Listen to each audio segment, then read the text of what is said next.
It's something I have to be reminded of again and again. Why do I forget so easily? In C.S. Lewis's sermon, I was reminded of it once more. Contentment now. On page 127 of the book, Leading Lives That Matter, Lewis reminds.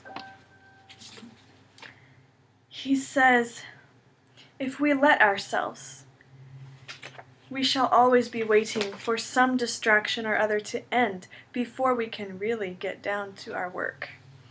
And I tend to wait for this or that to be finished before I really allow myself to be happy.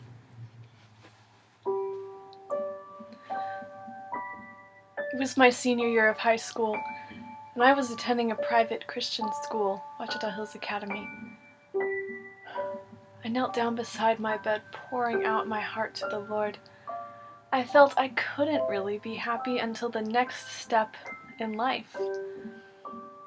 Then the Lord spoke to my heart. He said, Michelle, why do you keep waiting to be content? If you keep waiting, you'll never get to experience true happiness. I've placed you where you are. Be content.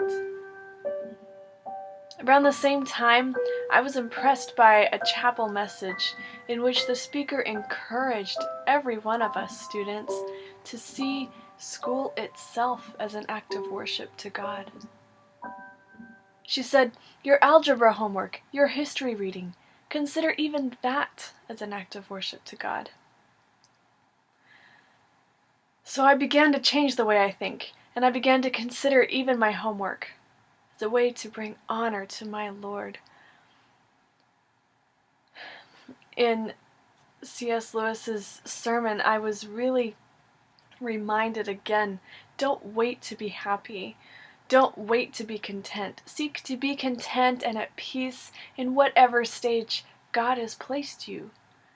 I believe that we have a biblical example of that in the story of Daniel and his friends who were taken captive to Babylon.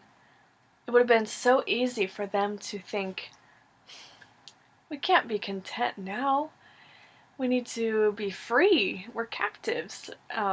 We're students in this very hard school. We should at least wait to be content until we're finished with that. But no. They improved the opportunity that God had placed before them, considering that even where they were was where God had placed them, and that they would be content at every stage. This thought has helped me a lot, but still sometimes I find myself forgetting to be content, always looking for the next thing to happen before I settle in contentment. I guess the question that stays in my mind is, Lord, how can I really remember that? How can I make it a habit to be content? One of my favorite verses is found in Isaiah 26, verse 3. God promises that if we fix our minds on Him, He will give us perfect peace. God gave that verse and a few others to me in a song a couple of years ago, and I'd like to share it with you. Thou wilt keep him in perfect peace, whose mind is stayed on thee.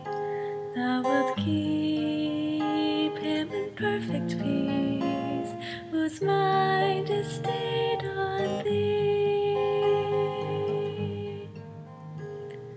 Trust ye in the Lord, trust in the Lord forever, for in the Lord Jehovah is everlasting strength.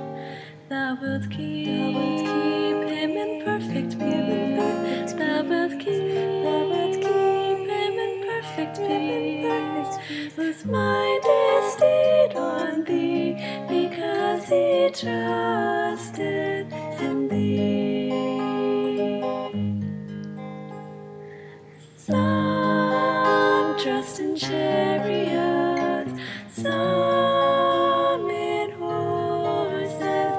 but we will remember the name of the Lord our God.